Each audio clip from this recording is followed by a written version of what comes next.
Bismillahirrahmanirrahim. Assalamualaikum warahmatullahi wabarakatuh. Alhamdulillahi ala ihsani wa syukru lahu ala taufiqihi wa amtinani. Asyhadu an la ilaha illallah wahdahu la syarika lahu ta'ziman li sya'nih wa asyhadu anna Muhammadan abduhu wa rasuluhu da'ila ridwani. Allahumma salli alaihi wa ala alihi wa ashabihi wa ikhwani. Hadirin hadirat yang dirahmati Allah Subhanahu wa taala, kita lanjutkan bahasan kita bab berikutnya, bab istihbabil uzlah inda fasadin nas waz zaman awil khauf min fitnatin fid din wa waqin fi haramin wa syubhatin wa nahwiha. Bab, kata Imam Nawawi rahimahullahu taala, bab disukai atau disunahkan untuk menyendiri, yaitu menyendiri, menjauh dari masyarakat, menyendiri inda fasadin nas, ketika kondisi masyarakat dalam kondisi rusak, yaitu kemaksiatan di mana-mana, waz zaman, ya, kondisi zaman sudah ya buruk di mana banyak pelaku maksiat, ya. Atau karena takut terjatuh dalam fitnah, ya, yang bisa mempengaruhi agamanya, atau takut terjerumus dalam perkara yang haram, atau takut terjerumus dalam perkara-perkara yang syubhat dan yang semisalnya. Imam Nawawi rahimahullah taala ya membahas tentang bab tentang al-uzlah, yaitu menyendiri, ya. Dan datang dalam hadis yang lain, Rasulullah menjelaskan tentang keutamaan berbaur dengan masyarakat. Kata Nabi sallallahu alaihi wasallam, al-mu'min alladhi yukhalitun nas wa yasbir ala adahum khairun minal mu'min alladhi la yukhalitun nas wa la yasbir ala adahum. Seorang mukmin yang berbaur dengan masyarakat dan bersabar dengan gangguan mereka lebih afdal, lebih baik daripada seorang mukmin yang tidak bergaul dengan masyarakat dan tidak sabar dengan gangguan mereka. Maka di sini ada dua hadis yang terkait dengan keutamaan berbaur dengan masyarakat dan hadis-hadis yang menjelaskan keutamaan untuk menyendiri, menjauh dari masyarakat. Bagaimana kita mengkompromikan? Maka para ulama mengatakan bahwasanya kembali kepada masing-masing orang dan juga kembali kepada situasi dan kondisi, ya. Bagi siapa yang mampu untuk beri manfaat kepada masyarakat, ya, maka tentunya dianjurkan dia berbaur untuk beramar ma'ruf nahi mungkar, menyuruh masyarakat kepada kebaikan, melarang mereka dari kemungkaran, ya. Selama dia bisa menjaga dirinya. Tetapi seorang yang tidak mau menjaga dirinya, kalau dia berbaur dengan masyarakat, dia terjerumus ikut-ikutan baik perkara haram, perkara syubhat, atau terjerumus dalam syubhat atau syahwat, maka orang seperti ini mending menjauh dari masyarakat. Maka seorang mengukur dirinya masing-masing, ya, sejauh mana dia apa yang dia lakukan. Jika dia ternyata berbaur, dia semakin jauh dari Allah Subhanahu wa taala, maka untuk dia dianjurkan dia menjauh. Tapi ketika dia berbaur dengan masyarakat, ternyata dia semakin bisa bermanfaat bagi masyarakat. Dan Rasulullah SAW bersabda, khairukum anfa'ukum linnas, sebaik-baik kalian yang paling bermanfaat bagi orang lain, bagi masyarakat. Maka hendaknya dia bertahan dan bersabar dengan gangguan masyarakat, karena dakwah tentu butuh kesabaran. Ya, dakwah butuh kesabaran, menyampaikan kebenaran butuh kesabaran, mengingatkan orang dari keburukan juga butuh kesabaran, karena menghalangi manusia dari mengikuti hawa nafsunya, tentu manusia akan marah. Kita bilang haram-haram, orang tentu akan marah, maka bersabar. Taib, oleh karenanya di sini Al-Imam Nawawi rahimahullahu taala ketika menyatakan dianjurkan untuk menjauh, dia sebutkan kondisi di mana seorang dianjurkan untuk menjauh, inda fasadin nas, ketika orang sudah rusak. Sudah rusak, kita bergaul sini salah, bergaul itu salah, ya. Mau dikasih nasihat pun tidak menerima karena sudah rusak, ya. Zaman di situ terjadi banyak kerusakan, ya. Atau dia khawatir terjerumus dalam fitnah, ya. Artinya dia tidak bisa menjaga diri, dia kalau ke situ saya pasti terjerumus. Ya, entah serempet-serempet syubhat atau terjerumus dalam perkara yang haram. Maka dalam kondisi demikian dianjurkan dia untuk menjauh. Tujuannya apa, ikhwan? Kenapa dia menjauh? Supaya dia bisa beribadah kepada Allah. Karena asal kita diciptakan adalah untuk beribadah. Allah Subhanahu wa taala berfirman, "Wa khalaqtul jinna wal insa illa liya'budun." Tidaklah diciptakan jin dan manusia kecuali untuk beribadah. Seharusnya seluruh perbuatan kita, aktivitas kita seharusnya seluruhnya untuk ibadah dan menjauh dari kemaksiatan, itu seharusnya. Ya, seharusnya demikian. Maka kalau ternyata ada kondisi yang buat kita terhalang dari beribadah, malah justru membuat terjerumus dalam maksiat, harusnya kita menjauhi kondisi tersebut. Dari situlah kenapa disyariatkan hijrah. Kenapa para sahabat disuruh berhijrah dari Mekah menuju Madinah? Karena mereka sudah tidak bisa lagi beribadah di Mekah. Kalau mereka beribadah di Mekah, mereka disiksa, mereka dilarang untuk ke Masjidil Haram, ya. Sebagian mereka dibunuh, harta mereka diambil, maka Allah suruh mereka berhijrah. Ya. Yajid fil ardi muragaman katsira wa sa'ah. Siapa yang hijrah dia akan mendapati bumi ini luas. Ya. Kemudian akan ada rezeki tempat lain. Ya, jangan memaksakan diri untuk bertahan di situ sehingga tidak bisa beribadah kepada Allah Subhanahu wa taala. Harus pergi karena tujuan kau diciptakan oleh Allah adalah agar engkau bisa beribadah kepada Allah dan menjauhi maksiat. Disinilah sisi kenapa dianjurkan untuk uzlah, menyendiri agar dia selamat, agamanya selamat, agar dia bisa beribadah kepada Allah Subhanahu wa taala. Al-Imam Nawawi rahimahullah seperti kebiasaan beliau membawakan dalil dari Al-Quran maupun dari Sunnah. Yang pertama beliau bawakan dalil dari surat Az-Zariyat ayat 50. Kata Allah Subhanahu wa taala, "Fafirru ila Allah inni lakum minhu nadhirum mubin." Ya. Larilah kalian menuju Allah Subhanahu wa taala, sesungguhnya aku adalah pemberi peringatan yang nyata bagi kalian, ya. Di sini Allah menyuruh larilah menuju Allah Subhanahu wa taala. Apa kata Syekh Sa'di rahimahullahu taala? Beliau menafsirkan ayat ini. Apa makna al-firar ilaih? Larilah menuju Allah. Kata beliau, al-firar mimma yakrahuhullah zahiran wa batinan. Yaitu kabur dari apa yang dibenci oleh Allah, baik perkara zahir maupun perkara batin. Ilallah ilama yuhibbuhu. Larilah menuju yang perkara yang dicintai oleh Allah, zahir maupun batin. Contohnya firaru minal jahli ilal ilm. Larilah kalian meninggalkan kejahilan menuju ilmu. Wa minal kufri ilal iman. Kaburlah kalian dari kekufuran menuju keimanan. Wa minal ma'siyah ila ta'ah. Kaburlah kalian meninggalkan maksiat, larilah menuju ketaatan. Wa minal ghaflah ila dzikrillah. Dari kelalaian menuju berzikir kepada Allah Subhanahu wa taala. Faman istakmala hadhil umur faqad istakmala ad-din kullahu. Siapa yang menyempurnakan ini semua, dia meninggalkan kejahilan menuju kepada ilmu, meninggalkan keharaman menunjukkan kepada ketaatan, meninggalkan maksiat kepada ketaatan, meninggalkan kelalaian menuju pada zikrullah, maka dia telah menyempurnakan agamanya. Ya. Jadi ini maksudnya lari menuju Allah Subhanahu wa taala. Intinya meninggalkan perkara-perkara yang dibenci oleh Allah, di antaranya meninggalkan maksiat, meninggalkan syubhat, meninggalkan syahwat, ya. Meninggalkan perkara-perkara yang haram. Dan di antara cara untuk lari menuju Allah, zahir dari ayat ini Imam Nawawi bawakan adalah dengan beruzlah. Tatkala kau tinggal di suatu daerah, kau tidak bisa terlepas dari maksiat di situ, maka tinggalkan. Kalau perlu berhijrah, hijrah. Ya. Daripada kau terjebak di situ, terjerumus situ, tidak ada alasan. Dia bilang, saya bagaimana darurat, terpaksa. Enggak ada terpaksa, bumi Allah luas. Ya. Alam takun ardullahi wasi'ah fatuhajiru fiha. Bukankah bumi Allah luas, ya? Kau bisa berhijrah kepadanya, ya. Cari rezeki tempat lainnya. Saya pernah ditanya, ada orang kerja di negeri Paman Sam, ya. Tanya, Ustaz, saya kerja di sini, Ustaz, saya tidak bisa sholat Jumat karena saya terpaksa tidak bisa. Karena saya sholat Jumat juga saya akan diberhentikan. Apa yang harus saya lakukan? Saya bilang, berhenti. Emang enggak ada kerjaan lain? Emang kalau kau tidak kerja di situ kau mati, ya. Saya bilang berhenti. Ngapain? Ya. Kita hidup ini untuk beribadah, ya. Malah kita meninggalkan, ya, perintah Allah, ya, hanya karena sesuap emas atau suap nasi.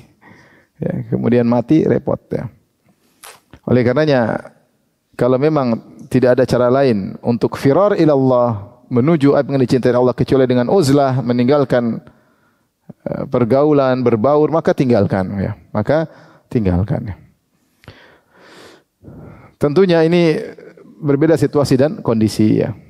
Berbeda juga antara satu orang dengan yang lain sebagaimana kita jelaskan di awal, ya. Ada orang yang bisa bertahan melakukan perbaikan, ada orang tidak bisa bertahan malah rusak, ikut-ikutan rusak. Bagi yang tidak bisa bertahan malah ikut-ikutan rusak, maka wajib bagi dia untuk menjauh, meninggalkan berbaur dengan masyarakat yang rusak. Kemudian Imam Nawawi rahimahullah membawakan beberapa dalil, di antaranya dari Sa'ad bin Abi Waqqas radhiyallahu anhu, salah seorang sahabat yang jadi masuk surga. Beliau berkata, sami'tu Rasulullah sallallahu alaihi wasallam yaqul, Aku mendengar Rasulullah SAW bersabda, Innallaha yuhibbul abda taqiyyal ghaniyal khafiyya. Rawahu Muslim. Sungguhnya Allah mencintai seorang hamba yang bertakwa, yang ghani, yaitu yang kaya hati, dan khafi, yang itu yang tidak tampil, menyembunyikan dirinya. Kalau kita perhatikan hadis ini diriwayatkan ketika Sa'ad bin Abi Waqqas menjauh dari masyarakat, kemudian dia mengurus ternak-ternaknya, maka datanglah anaknya Umar bin Sa'ad bin Abi Waqqas. Kemudian dia berkata, apa yang kau lakukan di sini sementara orang sedang rebut-rebutan kekuasaan? Ya, sementara kau sibuk ngurusin apa? Ternak-ternakmu. Maka dia menyebutkan hadis ini, dia mengatakan, aku mendengar Rasulullah SAW bersabda. Jadi ini orang yang dijamin masuk apa? Surga. Di antara 10 sahabat yang masuk surga adalah Sa'ad bin Abi Waqqas. Ya. Maka dia berkata, aku mendengar Rasulullah SAW bersabda, Innallaha yuhibbu. Sungguhnya Allah mencintai al-abda, seorang hamba, at-taqi, yang bertakwa, al-ghani, yang berkecukupan, al-khafi, yang tidak tampil, itu menyembunyikan dirinya. Maka dia terapkan hadis ini sesuai dengan dia pahami, dia menjauh dari orang-orang yang sedang terjerumus dalam fitnah, rebut-rebutan kekuasaan, saling bunuh-bunuhan, maka dia menjauh. Baik, hadis ini menunjukkan tentang sifat Allah mencintai. Allah mencintai. Di antara sifat yang mulia yang dimiliki oleh Allah adalah sifat mencintai. Allah mencintai dan Allah dicintai. Allah mengatakan, "Fasawfa ya'tillahu biqaumin yuhibbuhum wa yuhibbunah." Allah akan mendatangkan suatu kaum yang Allah mencintai mereka dan mereka juga mencintai Allah Subhanahu wa taala. Demikian juga ketika Rasulullah ingin memberikan bendera peperangan kepada Ali bin Abi Thalib, Rasulullah SAW mengatakan, la utiyanna rayata ghadan rajulan yuhibbullaha wa rasulahu wa yuhibbullahu wa rasuluhu.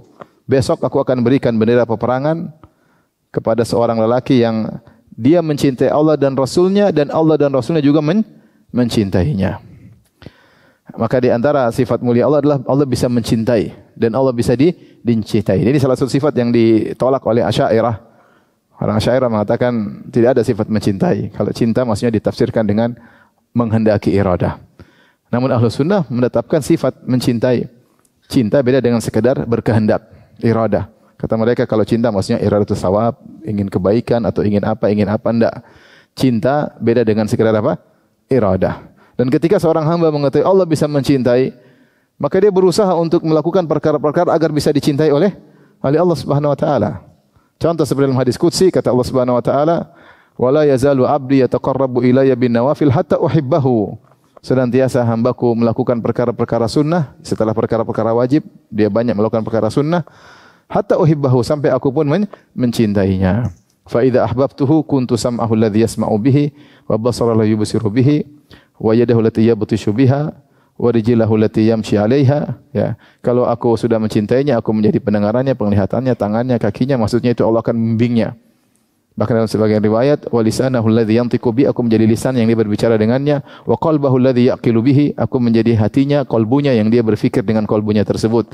Orang kalau sudah dicintai oleh Allah Subhanahu wa taala, dia dibimbing oleh Allah Subhanahu wa taala. Dia tidak sembarang melihat, tidak sembarang mendengar, tidak sembarang melangkahkan kaki, tidak sembarang berfikir, tidak sembarang berbicara, karena diberi bimbingan oleh Allah Subhanahu wa taala. Caranya bagaimana? Itu dicintai oleh Allah Subhanahu wa taala. Mereka lah yang disebut dengan wali-wali Allah Subhanahu wa taala. Di sini ketika Nabi mengatakan innallaha yuhib, sungguhnya Allah mencintai. Mencintai siapa? Al-'abdat taqi, hamba yang bertakwa, ya, hamba yang bertakwa. Takwa maksudnya melakukan ketaatan, meninggalkan kemaksiatan. Takwa melakukan ketaatan, meninggalkan maksiat. Ya. Dan kelaziman dari usaha bisa melakukan ketaatan, meninggalkan maksiat, menjauhi lokasi-lokasi yang buat kita bisa terjerumus dalam maksiat. Menjauhi teman-teman yang bisa menggiring kita kepada maksiat, menjauhkan diri di pekerjaan-pekerjaan yang bisa menjeburkan kita dalam kubangan kemaksiatan. Konsekuensi takwa, maka menjauh dari itu semua. Innallaha yuhibbul 'abdat taqi, yang bertakwa melakukan kebajikan dan meninggalkan kemaksiatan. Al-ghani, yang kaya, maka dua tafsiran. Tafsiran pertama maksudnya ghina nafs, yaitu dia merasa qanaah. Sebagaimana sabda Nabi SAW, laisal ghina an kathratil arad, walakinnal ghina ghina nafs. Bukanlah kaya dengan kayanya harta, tetapi kaya maksudnya adalah kaya hati, yaitu merasa cukup. Harta seberapa pun dia merasa cukup. Jadi Allah mencintai orang yang qanaah. Tafsiran pertama. Tafsiran kedua, al-ghani yaitu dia tidak membutuhkan orang lain. Dia menjalankan kehidupannya tanpa menggantungkan hatinya kepada orang lain sehingga dia punya penghasilan sendiri, punya kemampuan untuk berdiri sendiri, ya. Tidak butuh kepada orang lain. Orang semakin seperti ini semakin dicintai oleh Allah Subhanahu wa taala sehingga hatinya tidak tergantung kepada orang lain, ya. Ini tafsiran kedua. Dia punya harta cukup buat dia, buat keluarganya, sehingga dia tidak minta-minta kepada orang lain. Ya, maka ini dicintai oleh Allah Subhanahu wa taala. Kemudian yang menjadi perhatian adalah al-khafi. Al-khafi yaitu seorang yang tidak suka tampil, menyendiri, menjauh.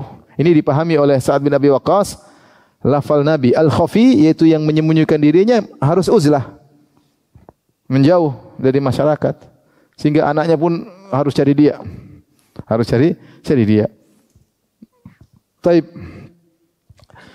Tentunya dia ngurus ternaknya. Ngurus ternaknya berarti dia ya berkecukupan untuk makan dan minumnya dengan ngurus apa? Ternaknya. Tapi dia menjauh hal-hal yang bisa membuat dia terjerumus dalam kesalahan. Terjadi pertikaian, terjadi bunuh-bunuhan. Kalau dia ikut-ikutan dia enggak tahu mana yang benar, mana yang salah. Mending dia menjauh, ya. Orang rebut-rebutan kekuasaan, dia tidak butuh dengan kekuasaan. Dia mending dia dekat dengan Allah Subhanahu wa taala. Rebutan kekuasaan rawan menjerumuskan orang dalam berbagai macam kecurangan, kemaksiatan, kezaliman dan berbagai macam dosa-dosa. Menjauh. Al-khafi. Maka semakin seorang ya tidak suka tampil semakin baik, semakin dicintai oleh Allah Subhanahu wa taala. Ini manusia ini sukanya apa? Tampil. Sukanya jadi pusat perhatian, sukanya menjadi buah bibir. Ya. Ya sebagian manusia, tidak semua. Senangnya bikin apa namanya? Bikin klip ya, bikin apa? Konten ya, konten kreator supaya jadi pusat apa? Perhatian. Ya tentu dengan berbagai macam tujuan, ada yang jualan, ada yang ini, ada yang pamer, ada yang riya, ada yang sum'ah, ada yang macam-macam ya. Ya intinya selama bisa kita tidak jadi bahan omongan orang itu yang terbaik. Masjid kerja ya. Enggak usah ribut sana ribut sini bikin heboh dunia persilatan. Bikin heboh sana sini jadi bikin ribut orang semua komentar. Ada orang hobinya begitu. Kalau tidak bikin konten dia gelisah, harus bikin konten tiap hari. Kalau bisa seperti itu yang terbaik. Kecuali orang-orang yang mungkin ingin berdakwah, ingin menyampaikan ilmu, mau tidak mau dia harus apa? Tampil. Tampil seperlunya dalam hal untuk menyampaikan ilmu. Tidak semua kita tampilkan, jalan-jalan sama istri ditampilkan, makan bakso ditampilkan ya. Apalagi liburan sama kawan-kawan ditampilkan. Yang tidak ilmu tidak usah ditampilkan. Yang ada ilmu silakan. Agar kita bisa mengamal al-khafi ya. Al-khafi. Namun sebagian orang kita makan di soto yang ditampilin. Subhanallah. Jadi repot ya. Oleh karenanya sebisa mungkin tidak menjadi bahan pembicaraan orang lain, bahan pembicara apa difokus dilihat oleh orang itu lebih baik. Al-khafi ya. Al-khafi dan itu lebih baik jauh daripada riya. Tapi kalau semua aktivitas kita ditampilkan atau privasi kita bahkan ditampilkan, ya, akhirnya kita hidup terkadang harus pura-pura, ya, harus riya, ya, supaya tampil selalu baik, supaya dipandang orang baik daripada yang sebenarnya, ya, dan seterusnya hidup dalam kepura-puraan, ya, kesana kemari bawa 5 kameramen, jadi hidup jadi susah, ya, jadi susah. Kalau ilmu ditampilkan tidak apa. Selain ilmu sebaiknya kita menjauh. Baik, hadis berikutnya wa Abi Sa'id Al-Khudri radhiyallahu anhu qala rajulun ayyun nasi afdal ya Rasulullah.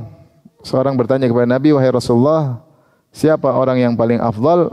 Qala mu'minun mujahidun bi nafsi wa mali fi sabilillah. Seorang mukmin yang berjihad dengan jiwanya dan hartanya di jalan Allah Subhanahu wa taala. Ini manusia terbaik yang berjihad di jalan Allah Subhanahu wa taala. Bagaimana tidak terbaik dia mengorbankan jiwa raga dan hartanya, ya. Jiwa raga dan hartanya itu jihad yang syar'i, ya, tentunya yang dimaksud. Qala tsumma man? Kemudian siapa setelah itu? Qala tsumma rajulun mu'tazilun fi sya'bin min syi'abi ya'budu rabbahu. Perhatikan kata Nabi sallallahu alaihi wasallam, kemudian orang yang mu'tazil, yang menyendiri. Fi sya'ab, sya'ab itu atau syi'ab adalah jalan di antara dua gunung atau jalan di celah-celah pegunungan. Di antara ternyata ada jalan namanya syi'ab. Ya. Dan ini banyak di Mekah, makanya dikatakan ahlu Makkah adra bi syi'abiha. Penduduk kota Mekah lebih tahu jalan-jalan di sekitar gunung, di antara gunung-gunung daripada orang luar kota Mekah. Ini apa namanya? Pepatah, ya. Artinya orang daerah lebih tahu tentang apa? Daerahnya. Jadi ahlu Makkah adra bi syi'abiha. Penduduk kota Mekah lebih tahu tentang syi'ab, jalan-jalan yang ada di gunung-gunung. Karena Mekah ada gunung-gunung. Di antara gunung-gunung ada jalan-jalan di celah-celah, ya. Kata Nabi sallallahu alaihi wasallam, orang kedua yang di bawah manzilahnya mujahid adalah orang yang menyendiri fi syi'bin minasyi'ab. Di salah satu jalan di gunung-gunung. Dalam rangka apa? Ya'budu rabbahu. Dalam rangka menyembah Rabbnya. Ya. Ya. Wa fi riwayatin, dalam riwayat yang lain, yattaqillaha wa yada'un nasa min syarrihi. Dia bertakwa kepada Allah di tempat tersebut dan dia meninggalkan masyarakat, ya, ya, agar tidak mengganggu masyarakat. Agar dia tidak mengganggu masyarakat. Dia tidak, agar tidak mengganggu masyarakat, dia menjauh, dan agar tidak terganggu oleh masyarakat juga dia menjauh. Jadi ini dalil bahwasanya seorang yang dalam rangka beribadah kepada Allah Subhanahu wa taala menyendiri, maka itu adalah afdal, termasuk manusia terbaik, karena tujuan dia adalah untuk beribadah kepada Allah Subhanahu wa taala. Namun perlu saya ingatkan, para ulama mengatakan uzlah ada dua. Ada uzlah yang syar'iyyah, ada uzlah yang bid'iyah. Uzlah syar'i maksudnya dia menyendiri tapi tidak meninggalkan kewajiban-kewajiban. Dia tetap punya kewajiban ngurus anak istrinya, ya misalnya dia menjauh, dia pergi ke Syi'ib, dia ngurusi onta-onta, kambing-kambing, waktunya beri nafkah, kasih nafkah kepada anak istri. Yang penting dia sholat, ibadah, waktunya Jumatan, dia Jumatan, balik lagi ngurusin ternak-ternaknya. Ini tidak jadi masalah. Dia menyendiri tapi tidak meninggalkan kewajibannya. Adapun uzlah menyendiri yang bid'iyah, ya, yang dilakukan oleh sebagian kaum sufi, ya, menyendiri, masuk di kamar gelap-gelapan, ya, tidak keluar 2 minggu, tidak sholat Jumat, tidak pergi ke masjid, ya. Ini uzlah yang bid'ah karena meninggalkan perkara-perkara yang Allah wajibkan kepadanya. Tidak cari nafkah buat anak istri, ini bid'ah, ya. Ini bid'ah. Tidak disyariatkan karena tidak dilakukan oleh sahabat. Sahabat meskipun menyendiri dia tetap bertanggung jawab kepada anak istrinya. Bukan kemudian menyendiri dalam kamar, matikan lampu, ya. Tidak makan kecuali yang putih-putih. Misalnya, ya, ini repot, ya. Tidak boleh berbicara dengan seorang pun, ya. Nah, ini tidak disyariatnya seperti ini. Akhirnya meninggalkan salat Jumat. Akhirnya meninggalkan salat berjamaah, ya. Hak anak istri tidak ditunaikan. Ini uzlah yang bid'ah. Sampai sebagian mereka kemudian masuk ke dalam ruangan, kemudian pergi ke Sidratul Muntaha. Dari mana? Dari Sidratul Muntaha. Masyaallah. Jalan-jalan ke Sidratul Muntaha. Tujuannya apa? Tujuannya agar ya'budu rabbahu, agar dia bisa menyembah Allah Subhanahu wa taala. Ini tujuan mulia, maka seorang terkadang menyendiri untuk menyembah Allah Subhanahu wa taala. Wa anhu, demikian juga dari Abu Sa'id Al-Khudri radhiyallahu anhu, qala Rasulullah sallallahu alaihi wasallam, Rasulullah sallallahu bersabda, yushiku an yakuna khairu malil muslim ghanamun yatba'u biha sya'afal jibal wa mawaqi'al qatar yafirru bidinihi minal fitan, rawahul Bukhari. Kata Nabi sallallahu alaihi wasallam, hampir-hampir harta terbaik seorang muslim, hampir-hampir akan datang suatu masa di mana harta terbaik seorang muslim adalah kambing-kambing yang dia gembalakan di puncak-puncak gunung dan di tempat jatuhnya hujan, yaitu di lembah-lembah. Tujuannya apa? Yafirru bidinihi minal fitan. Dia lari bawa kabur agamanya agar selamat dari fitnah. Ini kondisi tertentu di mana fitnah sudah merajalela. Kalau dia berbaur dengan masyarakat, dia akan terfitnah. Supaya dia selamat, yang penting dia bisa cari nafkah dengan menggembala, kalau perlu menggembala di puncak gunung atau di lembah-lembah yang tidak ada manusia. Kita mungkin belum ketemu zaman ini, ya. Sudah ketemu atau belum? Ya, tapi akan ada zaman seperti ini, ya.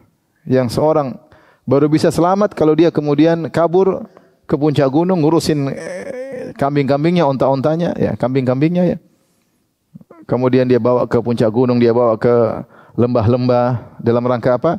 Yafirru bidinihi. Orang berusaha selamat dengan agamanya. Itulah modal dia ketemu dengan Allah Subhanahu wa taala. Ya, harta datang dan pergi. Ekonomi naik turun. Agama jangan sampai kita spekulasi meninggal dalam kondisi agama hancur ya. Agama kita jual demi dunia. Agama kita jual demi dunia. Maka kata Nabi SAW, yafirru bidinihi, dia kabur membawa lari agamanya minal fitan, agar tidak terjerumus dalam fitnah-fitnah. Tidak terjerumus dalam fitnah-fitnah. Taib, kalau kita tanya, zaman sekarang kita zaman fitnah atau tidak? Zaman fitnah. Ustaz, saya kabur ke gunung. Iya, tapi dengan syarat di gunung tidak ada signal. Kalau ada signal kayaknya sama aja lari ke gunung. Lari ke gunung ada signal sama aja, malah bosan, boring, malah nonton macam-macam. Sekarang maksiat di mana-mana. Tujuan menyendiri adalah seorang agar bisa beribadah kepada Allah. Maka di antara bentuk uzlah, kalau kita bilang uzlah ma'nawiyah, uzlah secara abstrak, yaitu kita hati-hati dengan medsos yang kita miliki, hati-hati. Kita menjauh dari fitnah itu tidak melihat areal-areal itu ya. Uzlah meninggalkan hal-hal yang membuat kita terjerumus dalam fitnah. Kita mengotori pandangan kita setiap hari melihat maksiat. Rutinitas melihat apa? Maksiat ya. Maka kita bisa uzlah secara ma'nawi, mungkin badan kita tetap di tempat tapi kita menjaga diri. Di antaranya waspada dengan sumber-sumber fitnah ya. Ini Rasulullah berbicara tentang fitnah yang tersebar, jadi kabur ya. Kalau dia di pulang kampung banyak fitnah, kabur ya. Sekarang fitnah di tangan kita masing-masing. Maka ini dalil kalau ada kesibukan yang pekerjaan yang baik yang mungkin tidak seberapa hasilnya, tapi kita selamat agama kita, lakukanlah. Ya. Mungkin gembala kambing di zaman itu tidak seperti pedagang yang kemudian, tapi dia selamat. Udah ngurus kambing ke sana, bawa ke gunung, ke lembah, ya. Waktunya pulang-pulang, ngurus anak istri, balik lagi ke gunung, ke lembah, sehingga tidak berinteraksi dengan masyarakat, khawatir dia terjerumus dalam fitnah.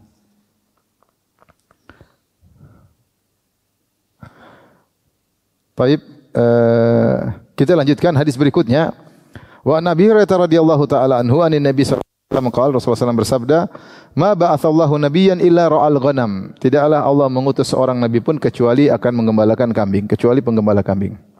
Faqala ashabuhu, Rasulullah, para sahabat berkata, "Wa anta, engkau juga gembala kambing ya Rasulullah?" Kata Rasulullah, "Na'am, kuntu ar'aha ala qararita li ahli Makkah." Saya dulu gembala kambing, bukan kambing Nabi tapi kambingnya orang-orang Mekah, agar mendapatkan qararit. Qararit itu pecahan dinar atau pecahan dirham ya. Pecahan dinar atau pecahan apa? Dirham ya. Itu mata uang lebih kecil daripada dinar dan apa? Dirham. Dapat upah. Jadi Rasulullah mengatakan saya juga menggembalakan kambing. Dan Rasulullah mengatakan setiap nabi pasti menggembalakan kambing. Bahkan subhanallah Nabi Musa yang tidak diduga bakalan menggembalakan kambing, ternyata dia menggembalakan kambing juga. Bagaimana tidak, Nabi Musa tinggal di istana Fir'aun, jadi anak angkat Fir'aun. Bahkan dikatakan Musa anaknya Fir'aun. Hidup dengan kekayaan, tidak mungkin namanya anak angkat raja menggembalakan apa? Kambing. Tapi Allah takdirkan dia harus gembalakan kambing. Akhirnya dia melakukan kesalahan, membunuh salah seorang dari Akbat, dari suku Fir'aun. Akhirnya dia jadi buronan Fir'aun dan balantarnya. Dia kabur pergi ke Madian. Akhirnya dia gembalakan kambing untuk bayar mahar. Untuk bayar apa? Mahar. Adapun Nabi menggembalakan kambing untuk mencari nafkah. Ada yang mengatakan untuk membantu pamannya Abu Talib. Karena Abu Talib miskin. Maka Rasulullah SAW menggembalakan kambing untuk membantu pamannya. Abu Talib punya anak banyak. Rasulullah bantu dengan menggembalakan kambing. Timbul pertanyaan, kenapa Imam Nawawi rahimahullah membawakan ini? Apa kaitannya dengan bab al-uzlah? Apa kaitannya dengan al-uzlah? Sebenarnya mengatakan al-uzlah, maksudnya Imam Nawawi bawakan hadis ini seakan-akan beliau ingin mengatakan, kalau memang kau selamat dengan cara menggembalakan kambing, maka tidak usah malu untuk melakukannya. Karena ada orang-orang bertakwa yang pernah menggembalakan kambing, itu para nabi dan rasul. Kalau ada pekerjaan yang buat kau selamat, ya, lakukan, daripada kau pekerjaan bergengsi tapi ternyata terjerumus dalam berbagai macam kemaksiatan. Kalau selamat dengan cara gembala kambing, maka lakukan. Ya. Tentu hikmah, subhanallah, para ulama menyebut kenapa para nabi menggembalakan kambing. Mereka mengatakan karena kambing itu banyak para nabi dilatih dengan menggembalakan kambing sebelum terjun untuk mengurusi manusia karena kambing perlu perhatian khusus ya. Mereka nyebutkan kalau orang gembalakan kambing ya harus bisa memilah-milih rumput-rumput karena ada rumput yang beracun, ada rumput yang kalau dimakan kambing bisa bikin sakit, maka harus milah-milih. Kemudian kambing hewan yang kalau sudah terpencar susah untuk diatur kembali. Beda dengan bebek. Kita gini kan cek ikut semua. Kita ke sana ikut semua. Kalau kambing tidak demikian, maka perlu perhatian ekstra. Kambing juga berbagai macam model. Ada yang nakal, ada yang taat, ada yang ini macam-macam ya. Sama manusia juga modelnya apa? Demikian ya.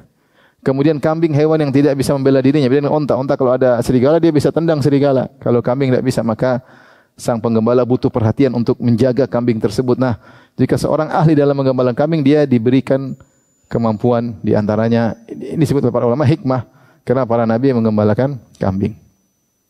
Intinya ikhwan bahwasanya kalau harus selamat dengan cara melakukan pekerjaan yang mungkin dinilai masyarakat pekerjaan yang kurang bergengsi, maka lakukanlah meskipun hanya dengan menggembalakan kambing, yang penting agamamu selamat. Daripada hidup mewah, bergengsi, ya, mobil mewah tapi ternyata isinya syubhat, isinya haram, ya. Repot hari kiamat kelak ya.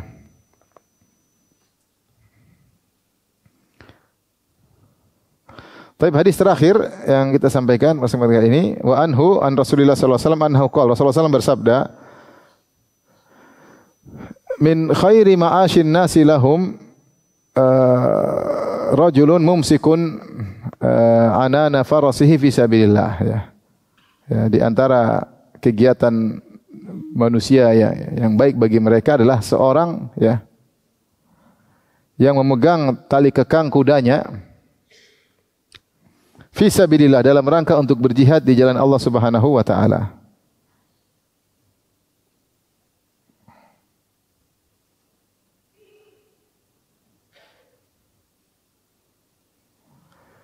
Dalam rangka untuk berjihad di jalan Allah Subhanahu wa taala, yatiru ala matnihi, dia langsung naik di atas kudanya, yaitu di atas punggung kudanya, kullama sami'a hay'ah, setiap dia mendengar ada seruan jihad, seruan perang, maka dia langsung siap-siap berangkat. Au faz'a, sama seruan untuk berperang.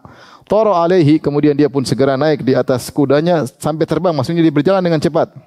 Ya betagil qatla, dia ingin perang. Awil maut, dia ingin mati. Madhannahu, dia mencari lokasi-lokasi di mana dia bisa mati fi sabilillah. Dia ingin segera mati di jalan Allah Subhanahu wa taala. Ini di antara bagaimana pernah kita bahas, mengharap mati yang dibolehkanlah mati dalam apa? Jihad. Boleh. Aw rajulun fi qaimatin fi ra'si sya'fah min hadhihi sya'af. Seorang ya yang membawa kambing kecil ya, kemudian dia bawa ke puncak gunung ya.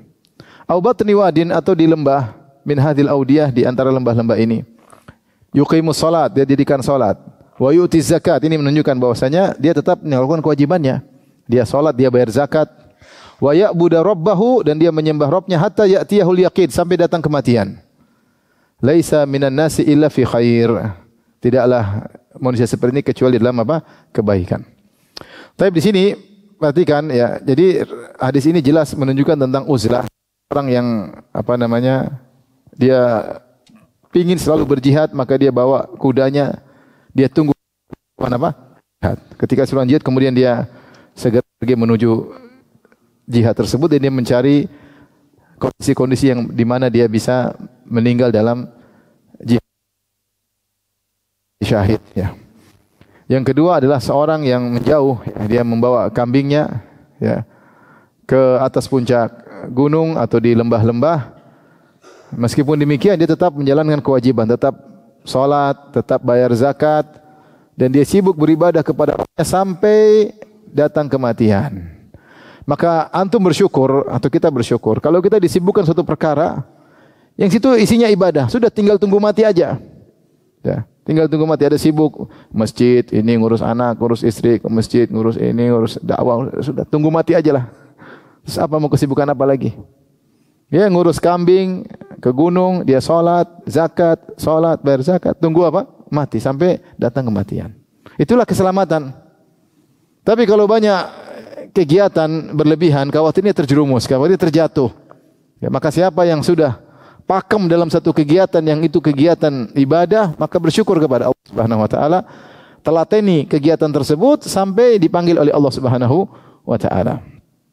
Ketika kita sibuk dengan perkara yang bermanfaat, kita terjauhkan dari hal-hal yang bisa menjauhkan kita atau menjerumuskan kita dalam fitnah-fitnah. Maka inilah hadis-hadis yang menjelaskan tentang keutamaan al-uzlah. Dan saya katakan di zaman sekarang ini kita butuh uzlah, tapi mungkin uzlah secara abstrak. Hati-hati ya. Jauhi segala kegiatan yang bisa membuat kita terjerumus dalam maksiat. Kalau kegiatan tersebut, wah ini saya bakalan begini, saya tinggalkan karena Allah, berdoa kepada Allah, ganti dengan kegiatan yang lain. Karena kalau kita sudah berkecimpung dalam satu kegiatan, ternyata maksiat, kita kadang-kadang nyaman. Nyaman tahu-tahu 10 tahun di situ, 20 tahun di situ, atau meninggal, repot. Ya. Rezeki Allah luas, bumi Allah luas, tinggalkan ya. Kalau ada kegiatan yang kita nyaman, yang jauh dari sumber-sumber kemaksiatan, maka itulah uzlah yang benar di zaman sekarang ini. Ya udah, pakem di situ, ya, nyaman di situ, sibukkan diri di situ, kerahkan segala energi di situ sampai dipanggil oleh Allah Subhanahu wa taala. Baik, demikian saja apa yang bisa saya sampaikan. Baik, demikian saja. Wabillahi taufiq hidayah. Assalamualaikum warahmatullahi wabarakatuh.